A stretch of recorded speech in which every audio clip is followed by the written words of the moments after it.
Madrid match வச்சு ஆரம்பிப்போம். First இந்த புது கேலாக்டிகோஸ் எராங்கிற ஒரு டேர்ம் வந்து போயிட்டு இருந்துச்சு. ஸோ அந்த team Real Madrid Mallorca 1-1 draw and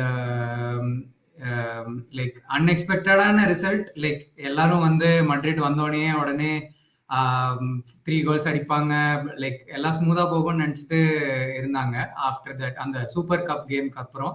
but 1-1 draw. என்ன என் ஒப்பீனியன் என்னன்னா வந்து வெல்கம் கிலியன் எம்பாப்பே டு லா லிகா. ஏன்னா ட்விட்டர்ல நீங்க பார்த்திருப்பீங்க, அந்த ஒரு ஸ்கிரீன்ஷாட் பார்த்திருப்பீங்க. மயோர்காவோட எல்லா 11 பிளேயரும் வந்து பாக்ஸ்ல டிஃபெண்ட் பண்ணிட்டு இருக்காங்க அண்ட் ரியல் மட்ரிட் வந்து அட்டாக் பண்ண ட்ரை பண்ணிட்டு இருக்காங்க. இதே தான் நடக்கும் வாரம் வாரம் லாலிகால. மோஸ்ட் ஆஃப் த டீம்ஸ் இப்படிதான் ஆடுவாங்க. ஸோ எனக்கு தெரிஞ்சு கொஞ்சம் ஒரு டிஃபிகல்ட்டான ரிசல்ட், ஒரு டிஃபிகல்ட்டான கேம் ரியல் மட்ரிட்க்கு. நீங்க என்ன நினைக்கிறீங்க?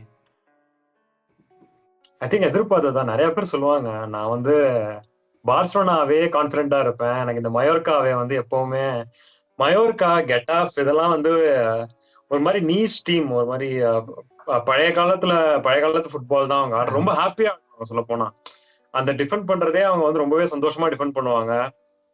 எத்தனை பேர் பாத்தீங்கன்னு தெரியல, ஒரு ரிச்சுவல் எல்லாம் பண்ணாங்க அவங்க ஆக்சுவலா மேட்ச் ஆரம்பிக்கிறதுக்கு முன்னாடி. ஒரு ரிச்சுவல், ஷோவா ரிச்சுவலா என்னன்னு தெரியல. அந்த மயோர்கா ஸ்டேடியம்ல என்னென்னலாம் நடந்துச்சு. அப்பயே வந்து மட்ரிட் ஃபேன்ஸ் எல்லாம் போட்டோ எடுத்து போட்டுருந்தாங்க, என்ன ஏதோ டார்க் மேஜிக் எல்லாம் பண்ணிட்டு இருக்கான் அப்படின்னு. நினைச்சதுதான். நிறைய பேர் சொன்னது, நிறைய பேருக்கு தெரியும், லலிகா பாக்குற எல்லாருக்கும் மயோர்காவே கஷ்டம் அப்படின்னு தெரியும். பட் என்னன்னா, நான் நம்ம ப்ரிவியூலயே ஒரு பாயிண்ட் பேசியிருந்தோம், அந்த எல்லாருமே லெஃப்ட் விங்ல வந்து ஆடுவாங்க அப்படின்னு. அதேதான் நடந்துச்சு. அந்த ட்விட்டர்லயும் நிறைய பேர் கலாய்ச்சது அதேதான் கலாய்ச்சிட்டு இருந்தாங்க. எல்லாரும் லெஃப்ட் விங்ல, அந்த ரைட் விங்ல யாரு கார்வகாலும் இல்ல, சொல்ல போனா யாருமே இல்ல அந்த ரைட் விங்ல நிறைய சிச்சுவேஷன்ல. ஐ திங்க் ஃபிகர் அவுட் பண்ண வேண்டியதுன்னா நம்ம டீமோட பேலன்ஸ் தான். இப்போ வந்து கார்லோ சொல்லியிருந்தாரு, இந்த மேட்ச்ல நிறைய நம்மளோட சீசன் ஃபுல்லா நமக்கு என்ன ப்ராப்ளம் இருக்குங்கிறது இந்த ஒரே மேட்ச் நமக்கு வந்து காட்டிருச்சு, இதுல இருந்து நம்ம நிறைய கத்துக்கலாம் அப்படின்னு சொல்லியிருந்தாரு. பேலன்ஸ் பண்ணதான் கத்துக்கணும், யாரு வந்து டீப்பரா ஆடணும். வினிஷியஸ் இன்னும் கொஞ்சம் டிஃபெண்ட் பண்ணணும்னு நினைக்கிறேன் அந்த பிளாங்க. ரொம்ப இரிட்டேட் பண்ணது அப்படின்னா மெண்டி தான் ஆஸ் யூஷுவல். எதுக்கு அதாவது அவ்வளவு அட்டாக்கர்ஸ் இருக்கும் போது லெஃப்ட் விங்ல மெண்டியும் சில சமயம் அட்டாக் பண்றேன்னு போய் 2 சென்டர் பேக்கையும் தனியா விட்டாரு அவர் மாட்டு. 2 சென்டர் ஃபர்ஸ்ட் ஹாஃபும் சரி செகண்ட் ஹாஃபும் சரி நிறைய ஏர்ல வந்து ஏரியல் டியூவல் வந்து நிறைய மிஸ் பண்ணாங்க. ஹெட்டர் ஏரியல் டியூவல் வந்து வின் பண்ணவே ருடிகர் வந்து ஏரியல் நிறைய வின் பண்ணார். பட் ருடிகரால மட்டும் எப்படி அதை டிஃபெண்ட் பண்ண முடியும்னு எனக்கு தெரியல.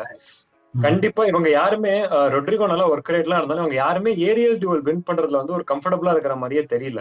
யாருமே அந்த ஹெட்டிங், அந்த ஒரு பிசிக்கலான விஷயம் ஹெட் பண்றதுங்கிறது கொஞ்சம் தைரியம் வேணும். நிறைய இடத்துல ஜம்ப் பண்ணி ஹெட் பண்றது, கீழே விழுந்தா இன்ஜுரி, இதெல்லாம் யோசிக்காம பண்ணணும். அது நிறைய பேர் பாக்ஸ்ல அது எங்க பிளேயர்ஸ் வந்து பண்ண ஒரு மாதிரி ஹெசிடேட் பண்றாங்க. எல்லாருமே பெரிய பிளேயர்ஸ், அது அந்த ஒரு ஹெசிடன்சி.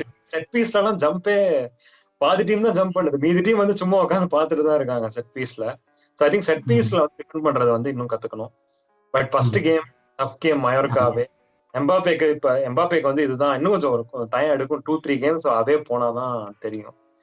ஐ திங்க் ரியல் மேட்ரிட் கொஞ்சம் ஸ்லோவா அப்படியே இம்ப்ரூவ் ஆவாங்க அப்படின்னு நினைக்கிறேன். கொஞ்சம் கொஞ்சமா போக போக எம்பாப்பேயும் ஐ திங்க் கொஞ்சம் லலிகா டிஃபென்ஸ்லாம் இப்படிதான் ஒர்க் ஆகுதுன்னு புரிஞ்சுக்கிட்டாரு அப்படின்னா ஐ திங்க் இன்னும் பெட்டரா பெர்ஃபார்ம் பண்ணுவாரு அப்படின்னு நினைக்கிறேன். அடுத்து அப்படியே நம்ம பார்சலோனா மேட்ச் போயிடலாம். பார்சலோனாக்கு ஒரு டிஃபிகல்ட்டான அவே கேம். மெஸ்தாயா வலன்சியால போய் ஆடுறது என்னைக்குமே ஈஸி கேம். இப்போ வலன்சியா வந்து இருக்கிற என்ன கண்டிஷன்ல இருந்தாலும் ஈஸி கேம் கிடையாது. ஃபர்ஸ்ட் ஹாஃப் பார்த்தோம் அப்படின்னா செம கேம். ஃபர்ஸ்ட் ஹாஃப் ஆக்சுவலா பயங்கர இன்டென்ஸான கேம். பார்சலோனா பொறுத்தளவுக்கு நான் அப்சர்வ் பண்ணது கிளியரா ஒரு பிளேயிங் ஸ்டைல் ஒரு டிஃபரன்ஸ் இருந்துச்சு. நிறைய வெர்டிகல் பாஸ் ட்ரை பண்ணாங்க, நிறைய டிஃபெண்டர்ல அவங்க நிறைய பேர் ஒரு மேஜிக்கல் அந்த த்ரூ பாஸ்லாம் நிறைய ட்ரை பண்ணாங்க. லைக் பாயன்ல ஃபிளிக் ஆடின டீம்ல வந்து அந்த த்ரூ பாஸ், லெவன்டாஸ்கி கோல் அதெல்லாம் நிறைய இருக்கும். பட் வந்து அந்த த்ரூ பாஸ் எல்லாம் பண்ண முடியாது லலிகால. அவங்க நிறைய சென்டர்லாம் அந்த த்ரூ பாஸ்க்கு வந்து நிறைய ட்ரை பண்ணாங்க. டக்குன்னு ஹாஃபே லைன்ல இருந்து ஒரு சென்டர்லாம் பாஸ் பண்றது, இதெல்லாம் நிறைய வெர்டிகல் பாஸ் ட்ரை பண்ணிட்டே இருந்தாங்க. ஆக்சுவலா அவங்க வந்து சக்சீட் ஆல அப்படின்னா வந்து நிறுத்திட்டு திரும்பி சைட் பாஸ் எல்லாம் பண்ணல. ஸோ பிளேயிங் ஸ்டைலுக்கு ஸ்டிக் பண்றாங்க பிளேயர்ஸ். அது ஒண்ணு நான் கவனிச்சேன். கோல் கன்சீட் பண்ணதுக்கு அப்புறமும் பிளேயிங் ஸ்டைலுக்கு ஸ்டிக் பண்ணாங்க, பயப்படல, ரொம்ப பயப்படல. அப்புறம் பால்டாக் நிறைய இம்பார்ட்டன்ஸ் இருக்கும்னு நினைக்கிறேன். அந்த பாயன் டீம்ல டேவிஸ் ஆடின மாதிரி பால்டாக் வந்து அவர் மாதிரியே பேஸும் இருக்கு பால்டாக்கு. நல்லா ஆடினாரு. நல்ல ஆக்சுவலா சொல்ல போனா நல்ல கேம். த்ரூ த கேம் ஃபுல்லா நல்ல கேம். வலன்சியா பிளேயர்ஸ் கொஞ்சம் டயர்ட் ஆயிட்டாங்கன்னு நினைக்கிறேன் செகண்ட் ஹாஃப்ல. டயர்டாக பார்சலோனா வந்து கொஞ்சம் நல்லா கேம்குள்ள வந்து ஆடினாங்க. நீங்க என்ன நினைக்கிறீங்க? And I think 2 academy players நீங்க சொல்லிட்டே இருந்தீங்க, 2 அகாடமி பிளேயர்ஸும் நல்லா ஆடுறாங்க ப்ரீ சீசன்ல. 2 பிளேயருமே ஆடினாங்க. ஐ திங்க் கசடோ வந்து கொஞ்சம் இவரை விட நல்லா ஆடினாருன்னு நினைக்கிறேன், பெர்னால விட. ஐ திங்க் ஆனா 2 பேருமே நல்ல ஒரு டெபியூ ஆயுது 2 பேருக்குமே லலிகால. ஆமா, 2 பேருக்கும் கசாடோ வந்து போன சீசன் டெபியூ. பட் ஃபர்ஸ்ட் டீம்ல வந்து இதுதான் ஃபர்ஸ்ட் ஆப்பர்ச்சுனிட்டி. பெர்னால் வந்து ஃபர்ஸ்ட் டெபியூ மேட்ச். ஆமா, ஐ திங்க் 2 பேருமே நல்லா ஆடினாங்க. நீங்க ஓவராலா பிளேயிங் ஸ்டைல பத்தி உங்களோட ஒப்பீனியன் என்ன? இந்த பிளேயிங் ஸ்டைல் பார்சலோனா ஃபேன்ஸ்லாம் ஜெனரலா என்ன நினைக்கிறாங்க? இந்த பிளேயிங் ஸ்டைல் வந்து கொஞ்சம் இது எப்படி சஸ்டெயின் ஆகுமா சீசன் ஃபுல்லா இதே மாதிரி? 2 பாயிண்ட்ஸ் நான் சொல்றேன். ஒரு பாசிட்டிவ் பாயிண்ட் என்னன்னா, நம்பர் ஆஃப் ஷாட்ஸ் பாத்தீங்கன்னா நிறைய ஷாட்ஸ் இருந்துச்சு. யூஸ்வலா என்ன ஆகும் அப்படின்னா வந்து நம்ம பொசிஷன் வச்சிருப்போம். ஒரு கேம்ல வந்து 60% 70% கூட பொசிஷன் இருக்கும். ஆனா நம்பர் ஆஃப் ஷாட்ஸ் பாத்தீங்கன்னா 5 ஷாட்ஸ் 6 ஷாட்ஸ் தான் இருக்கும். And 2 on target 3 on target. But இது பாத்தீங்கன்னா we had 10+ மேல ஷாட்ஸ் இருந்துச்சு. ஸோ இதுலயே வந்து அந்த ஃபர்ஸ்ட் நம்பர்ஸ் வைஸே ஒரு சின்ன டிஃபரன்ஸ் தெரியுது. செகண்ட், பிளேயிங் ஸ்டைல் வைஸ் ஒரு நெகட்டிவ் நான் என்ன சொல்லுவேன்னா, ஐ திங்க் பிசிக்கலி இந்த டீம் வந்து இன்னும் நாட் ரெடி டு பிளே. இந்த ஃபிளிக் சிஸ்டம் ஆடுறதுக்கு இன்னும் ரெடி இல்லைன்னு தான் நான் சொல்லுவேன். ஏன்னா வந்து ஃபர்ஸ்ட் ஹாஃப்ல நீங்க பாத்தீங்கன்னா நிறைய தடவை டிஃபென்சிவ்லி லைக் லேக்கிங் இருந்துச்சு. ஏன்னா அவர் ஃபிளிக் என்ன பண்ண ட்ரை பண்றாருன்னா, நிறைய players, volume, more players in the box. So அதனால என்ன ஆகுதுன்னா, டிஃபென்ஸ் லைக் கவுண்டர் அட்டாக்ல கேட்ச் ஆகும்போது ஒரு சிடிஎம்மும் 2 சென்டர் பேக் மட்டும்தான் இருக்காங்க. ஸோ அந்த மாதிரி டைம்ஸ்ல வந்து என்ன சொல்றது, நம்ம பிளேயர்ஸ் கெட் பேக் பண்ணணும், விங்கர்ஸ் ட்ராக் பேக் பண்ணணும், ஃபுல் பேக்ஸ் ட்ராக் பேக் பண்ணணும். ஸோ அதுக்கு அந்த ஃபிட்னஸ், பிசிக்கலி ஃபிட்டா இருந்தாதான் வந்து அந்த சிஸ்டம் சஸ்டெயின் ஆகும். ஸோ அதுதான் ஒரு வீக் பாயிண்ட். நீங்க பாத்தீங்கன்னா வந்து, அண்ட் வலன்சியாக்கு நான் ஒரு பாயிண்ட் சொல்லணும்னு இது பண்றேன். தட் ஹியூகோ டூரோ, இந்த பிளேயர் வந்து நம்ம ப்ரிவியூல மென்ஷன் பண்ணல. பட் இன்னைக்கு நேற்று கோல் அடிச்சவனு தான் வந்து ஐ ரிமெம்பர் இவரும் வந்து ஒரு very good player, very good striker. So second half again நீங்க சொன்ன மாதிரி இன்டென்சிட்டி மெயின்டைன் பண்ணி ஆடினாங்க. வலன்சியா கொஞ்சம் டிராப் ஆஃப் ஆயிட்டாங்க. பட் மெயின் பாயிண்ட் என்னன்னா, ஃபர்ஸ்ட் ஹாஃப்ல ஹாஃப் முடியறதுக்கு முன்னாடி அந்த கோல் ஸ்கோர் பண்ணது தான் வந்து குரூஷியல். ஏன்னா வந்து கோயிங் இன்டு ஹாஃப் டைம் 1-1 போகும்போது ஒரு டிஃப்ரெண்ட் மென்டாலிட்டி இருக்கும், 1-0 போகும்போது ஒரு டிஃப்ரெண்ட் மென்டாலிட்டி இருக்கும். ஸோ அது ஒன்று. லெவன்டாஸ்கி ஃபைனலி இறங்கி ஆடாம பாக்ஸ்ல ஆடினாரு. அண்ட் லாஸ்ட் ஃபெரான் டாரஸ் ஏன் ஆடினாருன்னு தெரியல. அண்ட் ரஃபீனியா வந்து அந்த 10 ரோல்ல வந்து கொஞ்சம் did a decent job. So I think first match. So இது ரொம்ப அதுக்கப்புறம் அது வேற எல்லாரும் சொல்லுவாங்க, ஒரு மேட்சுக்கு அப்புறமே இவ்வளவு அனலைஸ் பண்றீங்களா அப்படின்னு. அது வேற பிரச்சனை ஆகும். மேட்ச் கொஞ்சம் பொறுமையா தான் இருக்கணும். போகதான் தெரியும் எல்லாரும் இந்த பிளேயிங் ஸ்டைலே ஆடுவாங்களா அப்படிங்கறதெல்லாம் போக போக தான் கொஞ்சம் பொறுமையா தெரியும். ஹியூகோ டியூரோவை பத்தி சொன்னோம். நான் வந்து வேதாத் முரிச்சியை, மயோர்காவோட ஸ்ட்ரைக்கர், அவரும் வந்து ரொம்ப நல்லா ஆடினார். ஆக்சுவலா 2 பேருமே ட்ரெடிஷனல் நம்பர் 9 மாதிரி டிஃபெண்டர்ஸை போட்டு ஏரியல் டியூவல் ஆகட்டும், அப்படியே அந்த ஹோல்ட் அப் பிளே 2 பேருமே வந்து ரொம்ப நல்லா ஆடினாங்க. ஹியூகோ டியூரோ எப்பவுமே ஒரு பயங்கரமா டிஃபெண்டர்ஸை போட்டு இரிட்டேட் பண்ணிட்டே இருப்பாரு. அவர் ஏதாவது ஒண்ணு பண்ணிட்டே இருப்பாரு, சட்டை எழுப்பாரு, ஏதாவது ஒண்ணு அங்க இங்க, அப்படியே அந்த 2 சென்டர் பேக்கை விடவே மாட்டாரு அவரு. ஸோ 2 பேருமே கொஞ்சம் I think outside of Spain எத்தனை பேருக்கு தெரியும் அப்படின்னு தெரியல. பட் 2 பேருமே ரொம்ப நல்லா 2 சென்டர் ஃபார்வர்டுமே. ஐ திங்க் நம்ம அப்படியே குயிக்கா மத்த டீமோட ரிசல்ட் எல்லாம் அப்படியே பாத்திரலாம். இன்னும் அட்லெட்டிகோ மேட்ரிட் ஆடல. அட்லெட்டிகோ மேட்ரிட் இந்த கேமை பத்தி நாங்க வந்து நெக்ஸ்ட் கேம் வீக் பேசும்போது இதையும் அட்லெட்டிகோ மேட்ரிட் கேமை பத்தியும் நாங்க சொல்றோம், என்ன நடந்துச்சு, என்ன மெயின் பாயிண்ட் அப்படிங்கறது. குயிக்கா நம்ம மத்த டீம்ஸ் எல்லாம் போயிடலாம். First game of the season I think Athletic Club versus Getafe. டிபிக்கலா இந்த 2 கிளப்புக்கும் உள்ள கேம் எப்படி இருக்குமோ அதே மாதிரிதான் இருந்துச்சு. 2 கிளப்புமே நல்ல ஒரு சாலிட் டிஃபென்ஸ் உள்ள கிளப். கெட்டாஃப் நமக்கு தெரியும், போர்டலாஸோட கெட்டாஃப் வந்து என்ன மாதிரி ஆடுவாங்க, அதே மாதிரிதான் ஆடினாங்க. ஆக்சுவலா கெட்டாஃப் வந்து அத்லெட்டிக் கிளப்போட நிறைய நல்ல சான்ஸ் இருந்துச்சு கெட்டாஃப்க்கு மேட்ச் ஃபுல்லா. அவங்க வந்து அதை ஒழுங்கா நிறைய சில சான்ஸ்லாம் ஒழுங்கா பினிஷ் பண்ணல. ஐ திங்க் ஒரு போஸ்ட் வேற ஒரு ஷாட் வந்து போஸ்ட்ல வேற அடிச்சு டிஃப்ளெக்ட் ஆகி வந்துச்சு. Typical athletic club get off ஒரு மேட்ச் டிப்பிக்கலா லலிகால எப்படி இருக்குமோ அந்த மாதிரி தான் இருந்துச்சு. நல்லா டைட்டா இருந்துச்சு. ரெண்டு டிஃபென்ஸும் நிறைய விட்டு கொடுக்கல. லாங் ஷாட் தான் எடுக்க விட்டாங்க ரெண்டு டிஃபென்ஸும். அந்த கேம் வந்து இதை தவிர சொல்றதுக்கு ஒன்றும் பெருசா இல்லை.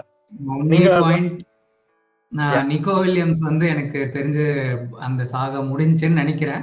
ஏன்னா வந்து நம்பர் 10 கொடுத்துட்டாங்க. ஸோ ஈக்கர் முனியன் வந்து அத்லெட்டிக் கிளப்ல ஒரு லெஜெண்ட். ஸோ அவரு போயிட்டாரு. ஸோ அந்த நம்பர் 10 வந்து அவருக்கு கொடுத்துட்டாங்க. ஸோ தட் மீன்ஸ் அவர் அங்கதான் இருக்க போறாரு. ட்ரான்ஸ்ஃபர்லாம் பண்ணா அவ்வளவுதான். அடுத்து ட்ரான்ஸ்ஃபர் ஆகி பார்சலோனாக்குலாம் ட்ரான்ஸ்ஃபர் இனிமேலாம் ட்ரான்ஸ்ஃபர்லாம் பண்ணா டென்ஷன் ஆயிடுவாங்க fan base.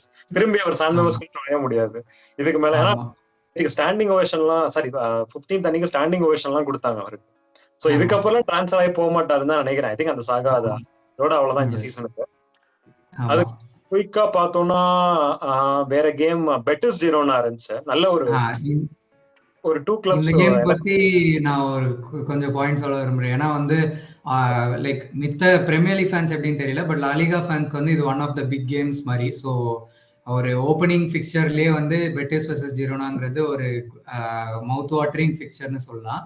And most interesting point என்னன்னா, ஜிரோனா வந்து ஒரு நியூ லுக் ஜிரோனா நம்ம பார்த்தோம்.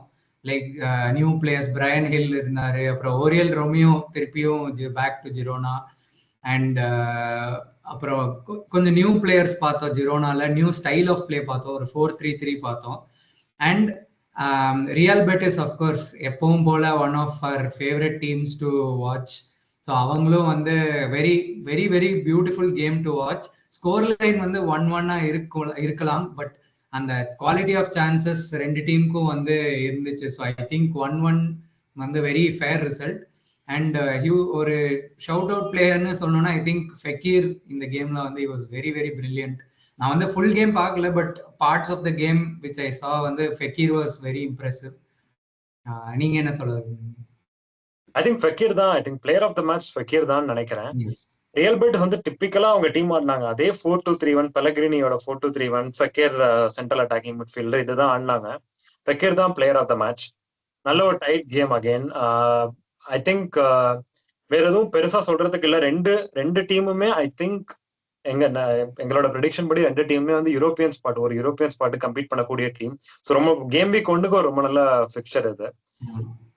மற்ற பிக்சர்லாம் பார்த்தோம் அப்படின்னா செல்டா அலாவஸ் ஆக்சுவலா ஒரு நல்ல கேம். அலாவஸ் ஆக்சுவலா செல்டாவோட நிறைய சான்ஸ் இருந்துச்சு அலாவஸ்க்கு. ஆனா அவங்க வந்து அவங்களால அந்த சான்சஸ் வந்து கோலா மாத்த முடியல. செல்டா யோகா ஆஸ்பாஸ் வந்து 37 வயசாச்சு. நம்ம ப்ரிவியூலயே சொல்லியிருந்தோம். திரும்பி ஒரு சீசனை வந்து திரும்பி இந்த சீசனும் ஒரு கண்டிப்பா ஒரு 15 கோல் அடிக்க போறாரு, 10 அசிஸ்ட் பண்ண போறாரு. இது வந்து எத்தனை வருஷம் அவர் வந்து இன்னும் எத்தனை வருஷம் பண்ண போறான்னு தெரியல. ஏன்னா இன்னும் அந்த ஃபிட்னஸ் தான் இருக்கு அவருக்கு. இன்னும் அவரோட பிளேயிங் ஸ்டைல் எல்லாமே அதே மாதிரி இருக்கு. ஸோ வந்து ஒரு டைம்லெஸ் பிளேயர். ஐ திங்க் ஆஸ்பாஸ் தான் வின்னிங் கோல் அடிச்சாரு, பட் அலாவஸ்க்கு வந்து நிறைய நல்ல சான்ஸ் இருந்துச்சு. மிச்ச கேம்லாம் பார்த்தோம் அப்படின்னா மோஸ்டா லாஸ் பாமாஸ் செவியா ஒசசுனா லெகனஸ் ரெண்டுமே வந்து ட்ரா. ஆக்சுவலா 5 ட்ரா. 8 கேம் இதுவரை நடந்த 8 கேம்ல 5 ட்ரா. டிபிக்கல் லலிகா தான். எப்படிதான் இருந்து லாஸ்ட் 4 சீசனா இப்படிதான் இருந்திருக்கு லலிகா. நிறைய ட்ரா 1-1 2-2 நிறைய ஆகும். Majorly 1-1. But Las Palmas Sevilla game வந்து நான் வந்து ஃபுல்லா பார்க்கல அந்த கேம். பட் அதுல வந்து 2 ஓன் கோல் அந்த கேம்ல.